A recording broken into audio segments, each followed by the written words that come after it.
하나님 아버지 감사합니다. 오늘 이 새벽 시간 주님 우리의 마음을 열어주시고 우리의 삶을 하나님의 말씀을 향해서 성령의 감동을 향해서 열어주시옵소서. 하나님의 은혜를 받는 위대한 하루가 되게 하시고 하나님의 말씀이 우리 삶과 동행하는 놀라운 은혜와 기적의 하루가 되게 하여 주옵소서. 감사함이 예수님 이름으로 기도 올립니다. 아멘. 하나님의 말씀 누가복음 11장 2절과 4절의 말씀 함께 보시겠습니다. 누가복음 11장 2절과 4절 말씀 함께 봉독하시겠습니다. 예수께서 이르시되 너희는 기도할 때에 이렇게 하라. 우리가 우리에게 죄 지은 모든 사람을 용서하오니 우리 죄도 사하여 주시옵고. 아멘. 오늘 이 말씀 가지고 초대를 받은 우리들 세 번째 시간, 회복될 수 없는 것들이 회복되는 삶이라는 제목으로 하나님 은혜 나누겠습니다. 한번 따라해 보시겠습니다. 초대를 받은 우리들, 회복될 수 없는 것들이 회복되는 삶. 어떤 중년 남성분이 살다가 인생의 큰 시련을 만났습니다. 가깝게 지내고 믿었던 사람이 이야기한 말을 듣고 어디에다가 투자를 했는데 그것이 실패를 한 것이죠. 잘 하려고 했는데 실패한 것이 아니라 그 가깝게 지내고 정말 100% 믿었던 사람이 나쁜 마음을 가지고 속인 것입니다. 사기를 당한 것입니다. 이 중년 남성분의 재산의 거의 대부분은 어렵게 장만한 아파트 한 채였는데 그것을 잃게 된 것이죠. 전 재산에 가까운 아파트를 잃으니까 이제 살 곳이 없어져서 가족과도 같이 살 수가 없게 되었습니다. 이제는 죽어야 되겠다라고 절망 가운데 생각을 하고 죽기 전에 마지막으로 목사님을 만나서 한번 자기 속에 억울한 이 정말 분하고 억울한 그런 이야기라도 털어놓고 죽어야 되겠다라고 생각을 했습니다. 우리 교회에서 오랫동안 사역하다가 나가서 개척해서 목회 잘하고 계신 또 저의 친구 목사님을 이분이 만나게 됐는데 제가 이 친구 목사님한테 얘기를 들으니까 이분은 정말 이 목사님과의 만남을 마치고 나가서 죽을 상황이었다라는 것이죠. 그래서 가지 말라고 붙잡아서 그 교회는 이제 조그만 건물 하나인데 그곳에서 같이 지내자고 해서 그때로부터 2년 동안을 교회 안에 있는 상담실에서 먹고 자면서 그렇게 지내게 됐습니다. 최근에서야 이제 이분이 다시 독립해서 나가게 되었습니다. 그런데 그 2년 동안 가장 큰 과제는 이분이 죽지 않는 것입니다. 마음의 그 억울함과 분노와 또 앞으로 어떻게 살아가야 되나 하는 막막함, 그것 때문에 정말 죽고 싶은데 죽지 않고 어떻게 다시 한번 살아갈 용기를 얻는 것, 그것이 지난 2년 동안의 과제였다는 것이죠. 그런데 하나님 은혜로 이제 마음을 하나님께서 붙잡아 주셔서 다시 가족과 합쳐서 이제 또 우리나라 요즘 복지가 좋아가지고 또 어디 조그만 곳을 얻어서 나가게 되었다는 것입니다. 그렇게 됐는데 2년 걸렸습니다. 삶이 파괴된 것이죠. 다시 일상으로 복귀는 하지만 전과 같은 일상은 아닙니다. 아파트가 없어졌잖아요. 또 2년 동안 그러한 극심한 마음의 고통, 생활의 고통을 겪었지 않습니까? 생활로 복귀는 했지만 재산의 회복은 언제 될지 모릅니다. 또 믿었던 사람에게 배신당한, 사기를 당한 그 신뢰, 그 회복은 언제 될지 모르고 그동안 지나온 세월의 회복은 언제 될지 모르고 근데 그 사람을 용서하는 일, 그거는 더 언제 일어날지 모르는 일이다라는 생각을 했습니다. 이 세상에는 또 우리의 삶에는 이러한 손실과 파괴가 있습니다. 그것이 일단 일어난 다음에 복구하는 것, 회복하는 것은 쉽지가 않습니다. 하나님의 특단의 조치가 아니고서는 용서와 회복이 불가능한 삶의 상황이 너무나 많이 일어나고 있는 것입니다. 첫 번째로 회복이 불가능한 죄의 파괴력에 대해서 함께 알아보겠습니다. 오늘 주기도문을 가르쳐 주시면서 예수님께서 이렇게 누가복음 11장 4절에서 이렇게 말씀하셨습니다. 우리에게 죄 지은 모든 사람을, 이 다음 구절은 이제 용서하오니라는 구절인데, 죄 지은 모든 사람을 용서하오니까지 아직 가지 말고 우리에게 죄 지은 모든 사람을, 여기 한번 멈춰서서 생각을 해보겠습니다. 죄 지은 사람을, 우리에게 죄 지은 사람을 용서하기가 쉽습니까? 그 어려운 일입니다. 그 피해가, 누군가의 죄 때문에 우리가 피해를 입었을 때 그 피해가 회복되기는 쉽지 않은 것입니다. 가인이 아벨을 죽였는데 아벨의 피가 땅에서부터 하나님께 부르짖는다, 호소한다. 하나님께서 가인에게 그렇게 말씀하셨습니다. 아벨은 이미 죽어서 없어졌는데 어떻게 그 손실이, 생명의 손실이 어떻게 회복이 됩니까? 가인이 물론 벌을 받았지만 그런다고 죽은 아벨이 살아 돌아오는 것은 아닙니다. 열왕기상 21장에 보면 나봇이라는 사람이 죄는 포도원을 가지고 있었던 것밖에 없는데 하나님의 말씀에 따라서 그 포도원을 아합 왕에게 팔기를 거부했다는 이유로 모함을 당하고 하나님을 모독한 사람이라는 억울한 누명을 쓰고 죽게 되었습니다. 엘리야가 아합을 찾아가서 거기에 대해서 하나님의 심판을 예언했습니다. 근데 아합이 심판을 받는다고 억울하게 생명을 빼앗기고 명예를 빼앗기고 포도원을 빼앗기고 죽은 나봇이 회복되는 것은 아닌 것이죠.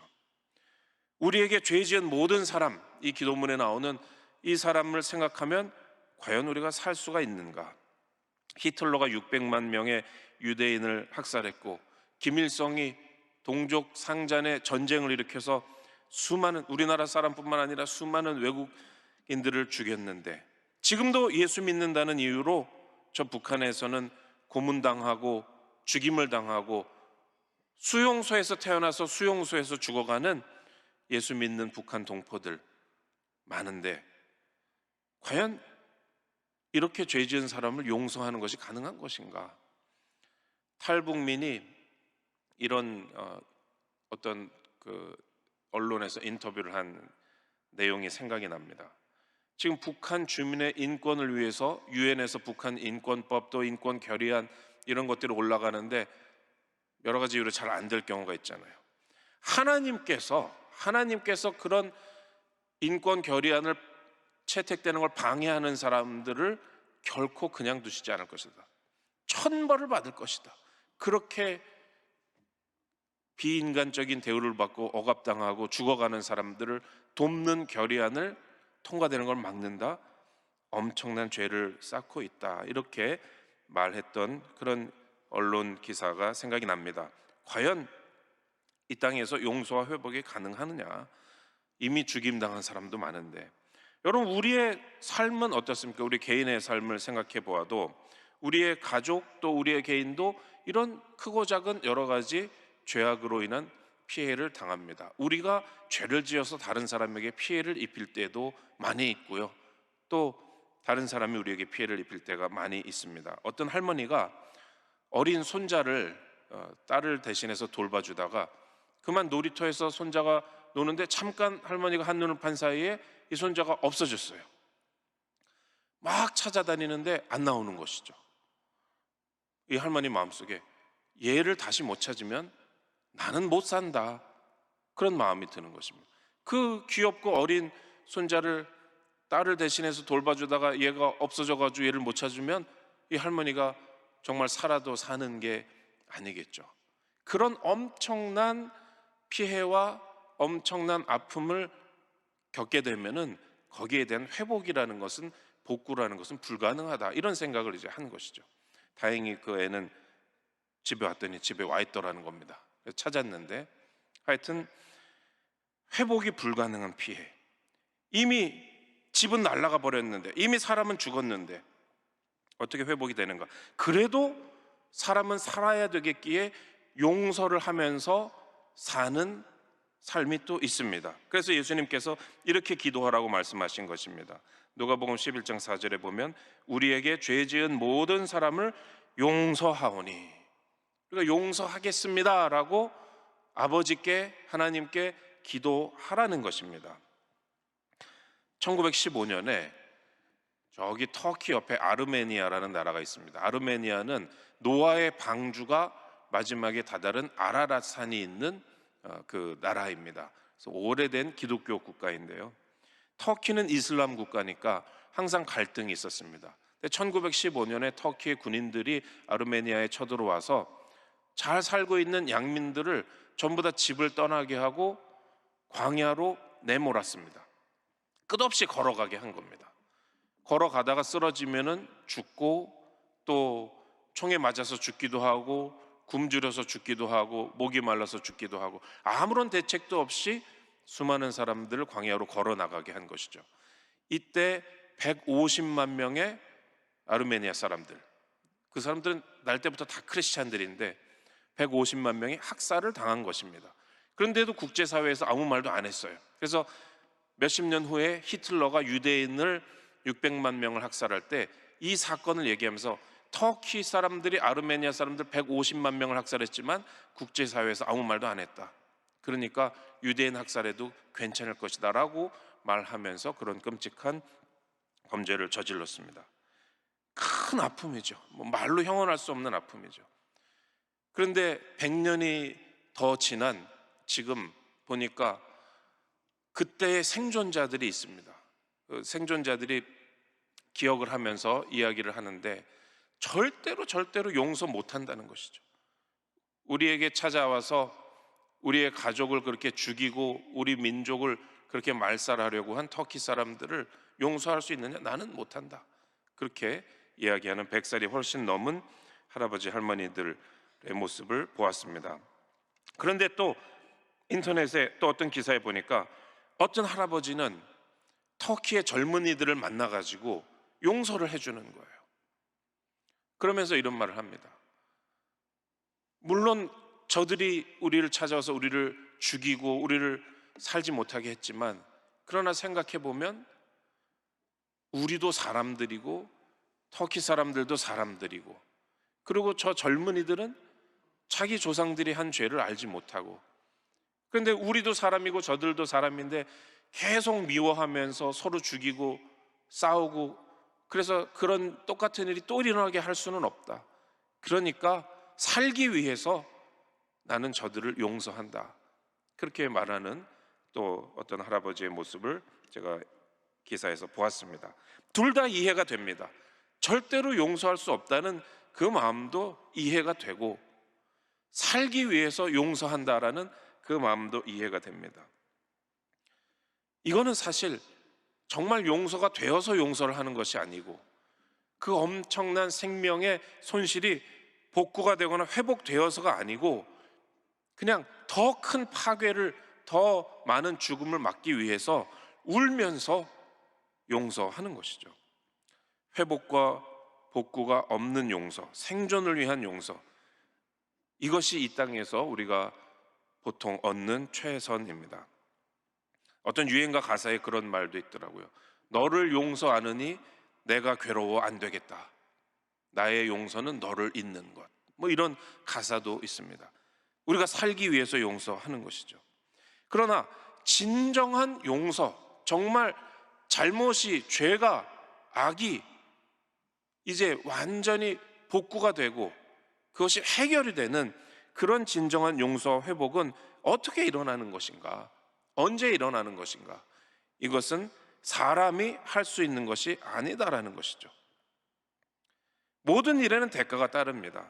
그런데 인간이 대가를 치러도 회복이 안 되는 것이죠. 사기꾼이 대가를 치러도 사기 당한 사람의 삶은 회복이 안 되고, 가인이 대가를 치렀지만 아벨은 다시 살아오지 않았습니다. 아합도 하나님의 심판을 받아서 죽임을 당했지만 그런다고 나봇이 살아 돌아온 것은 아닙니다. 대량 학살과 인권 유린을 저지른 그러한 사람들도 어떤 사람들은 대가를 치르기도 했지만, 그렇지만 그 수많은 생명은 회복이 안 됩니다.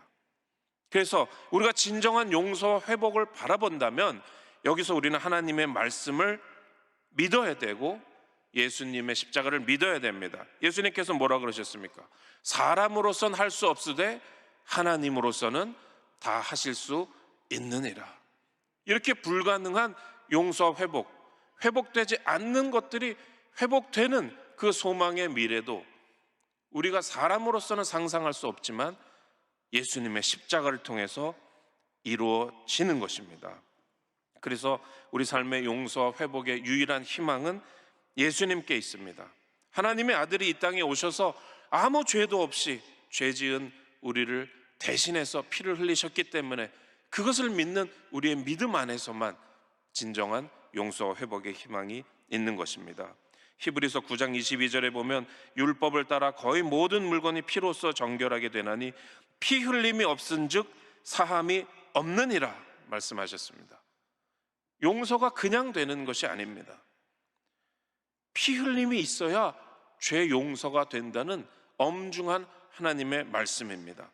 물이 없이는 씻겨 내려가지 않습니다.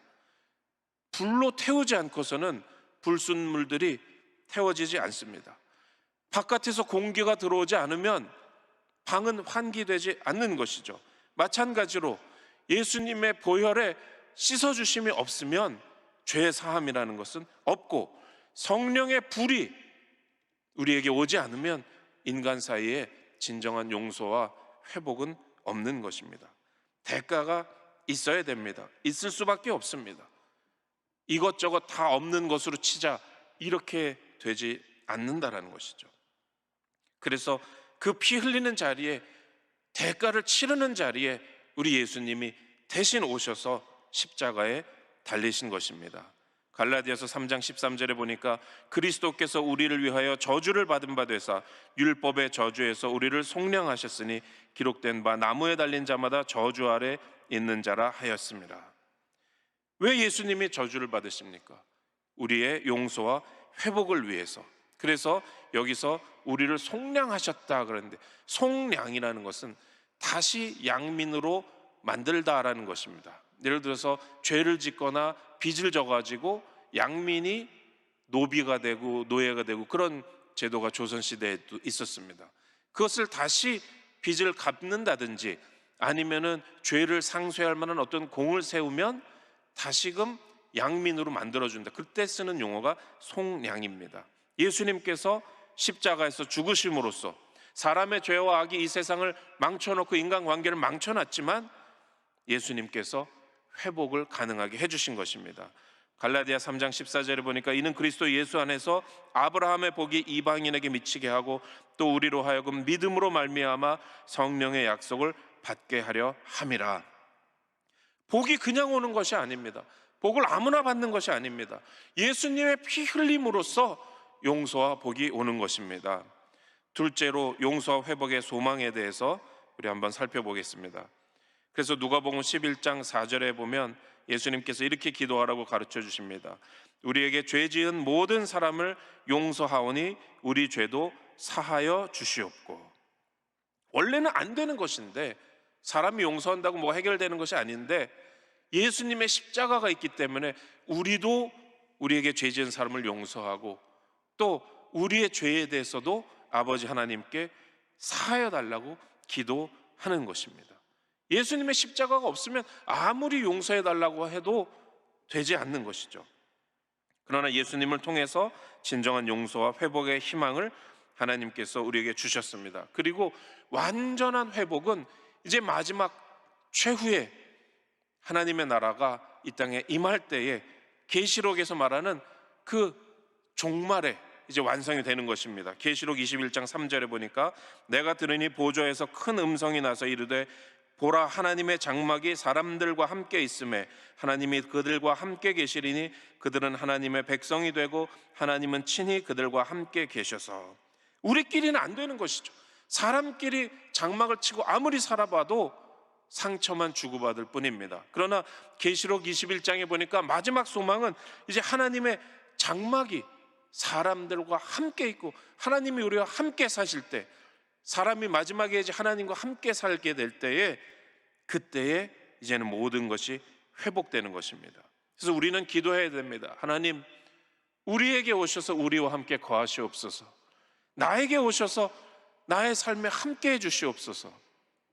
4절에 보니까 모든 눈물을 그 눈에서 닦아주시니 다시는 사망이 없고 애통하는 것이나 곡하는 것이나 아픈 것이 다시 있지 아니하리니 처음 것들이 다 지나갔음이로라.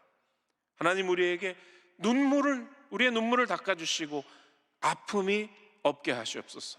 지금의 슬픔과 지금의 고통이 다 지나가게 하시옵소서. 그 약속을 우리는 이미 받았기 때문에 그 기도를 하면서 하나님 나라를 사모하면서 살아갈 수가 있는 것입니다. 마지막으로 계시록 21장 5절에 보니까 보좌에 앉으신 이가 이르시되 보라 내가 만물을 새롭게 하노라 하시고 또 이르시되 이 말은 신실하고 참되니 기록하라 하시고, 모든 것을 새롭게 회복시켜 주신, 회복 안 되는 것도 복구 안 되는 것도 회복시켜 주시고 복구시켜 주신다는 약속을 주신 것입니다. 그래서 이사야 65장 25절에 보면 하나님께서 회복 안 되는 것을 회복시켜 주시는 그러한 삶의 세상의 모습은 어떤 것인지를 말씀해 주고 있습니다. 이리와 어린 양이 함께 먹을 것이며 사자가 소처럼 짚을 먹을 것이며 뱀은 흙을 양식으로 삼을 것이니 나의 성산에서는 해함도 없겠고 상함도 없으리라. 야훼께서 말씀하시니라. 우리나라의 유명한 어떤 소설가가 있는데 이름이 서영은이라는 유명한 소설가가 있습니다. 이분이 한 10년 이상을 성경 공부를 했는데 하나님을 만나는 체험은 못했었다고 합니다. 근데 그동안의 삶에 괴로움이 많았어요. 유명한 작가니까 아마 가족이 좀 도움을 청했나 봅니다. 그래서 조카가, 동생의 자녀죠, 조카가 사업을 한다고 돈을 좀 보증을 서달라 그래서 보증을 서줬습니다. 근데 잘 안 됐습니다. 그래서 1억 5천만 원 빚더미에 앉게 됐고 집 2채를 날렸어요, 조카 때문에. 그러니까 집 2채가 날아가고 1억 5천만 원이 빚을 지게 되니까 굉장히 그 마음이 얼마나 괴롭습니까? 그 일을 겪어보지 않은 사람은 참 상상하기 어려운 괴로움을 겪게 되었습니다. 그리고 또 뭐 다른 문제도 있어가지고 정말 살아서 무엇 하나 하다가 저기 스페인에 가면은 산티아고 가는 길이라는 순례길이 있다는 것이죠. 그래서 거기를 이제 갔습니다. 그런데 그 길을 가다가 거기서 특별한 하나님을 만나는 체험을 했어요. 아주 강하게 하나님을 만났습니다. 본인의 말로, 본인의 글을 보면은 하나님이 나에게 직접 나타나셨다라고 밖에는 말할 수 없다는 거예요. 은혜를 크게 받고, 심지어는 문학적인 표현이지만 성령을 만졌다라고 말할 정도로 문학적인 표현입니다. 그렇게 하나님을 아주 강력한 영적인 체험을 하고, 또 하나님께서 5가지 꿈을 꾸게 하시고 완전히 회복된 모습으로, 전에도 성경 공부는 했지만은 이제는 완전히 회복된 모습으로 한국에 돌아왔다는 것이죠. 그래서 본래 이제 작가들은 정말 사람들에게 감동을 주는 작품으로 내 이름을 한번 날리겠다라는 그러한 꿈을 가지고 있는데, 정말로 하나님을 만나고 보니까 예수 믿는다는 것은 나를 내려놓는 것이다. 내가 유명해지고 내가 다른 사람한테 인정받고 나의 소망을 이루는 것이 아니라 그리스도 안에서 나는 죽는 것이다 라는 걸 이제 깨닫게 되고, 어느 날 그곳에서 갔다 와서 주일날 예배를 드리는데 너무나 눈물이 나더라는 것이죠. 주체할 수 없이 눈물이 나더라는 거예요. 왜 그럴까 했더니 마음에 깨달아지는 게 바로 동생과 조카 때문에 눈물이 난다는 걸 깨닫게 된 것입니다. 그러면서 뭐가 깨달아지냐 하면은 지금까지 자기는 동생과 조카를 빚쟁이로만 생각했다는 것이죠. 그 빚쟁이가 아니라 뭡니까? 채무자죠, 채무자. 자기의 전 재산이나 마찬가지인 그 큰 돈을 빌려가 가지고 그것을 속된 말로 날리고 갚지도 못하고 그런 아주 자기에게 큰 짐을 안겨준 그런 사람들로만 생각을 했는데, 은혜를 받고 보니까 그것은 하나님께서 나를 깨뜨리시고 나를 낮추시고 나를 하나님의 백성으로 훈련시키는 하나님 손에 붙잡힌 도구였구나. 나에게 빚진 자로만 생각했던 동생과 조카가 하나님의 손에 붙들려서 나를 훈련시키는 도구로 사용됐구나 라는 것을 깨닫게 되니까 너무나 가여워가지고 눈물이 주체할 수 없을 만큼 흐르고, 그래서 예배 끝난 다음에 직접 전화를 못 걸고 목사님한테 동생하고 조카 전화번호를 줘가지고 이들에게 전화해서 빚을 안 갚아도 된다, 그렇게 전해달라고 했다는 것입니다. 미운 마음이, 나에게 손해를 입힌 사람들이라는 마음이 하나도 없이 주님이 주시는 그 마음의 회복의 은혜로 가득 차게 되었다라는 것입니다. 여러분, 해함도 상함도 없는 야훼 하나님의 성산의 삶의 모습은 바로 이런 것이라는 것입니다. 회복되는 삶의 모습은 이런 것입니다. 우리 모두가 지금 당장 이 정도의 은혜를 체험하거나 실천할 수 없을지도 모릅니다.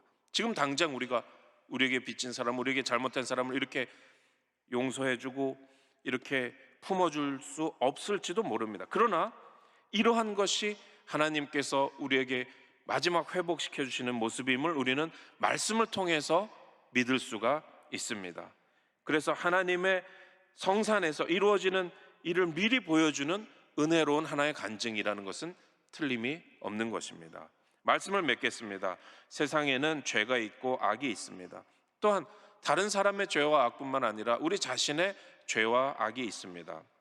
그런 것들이 우리의 삶에 가져온 피해와 파괴는 쉽게 복구되거나 회복되기가 어려운 것입니다.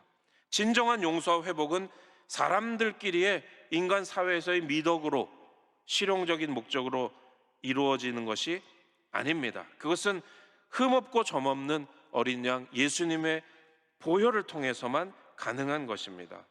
진정한 회복의 희망은 하나님이 마지막에 이제 하나님의 장막이 사람과 함께 계시며 야훼의 성산에서는 해함도 상함도 없는 그러한 세상을 만들어 주실 때 실현이 되는 것입니다. 우리는 이 희망을 믿고 이러한 미래를 바라보면서 오늘을 사는 사람들입니다. 지금 우리의 삶에 아직 복구되지 않은 피해, 회복되지 않는 파괴가 있을 것입니다. 아직 용서하지 못한 사람이 있고 아직 용서받지 못한 그런 우리가 잘못을 저지른 사람이, 우리의 잘못이 있을 것입니다. 아직 최후의 완성, 하나님의 장막이 우리 가운데 거하는 그 완성의 날이 안 왔지만 우리는 그 날을 바라보면서 용서하고 용서받으며 회복을 꿈꾸며 오늘을 살아야 되겠습니다.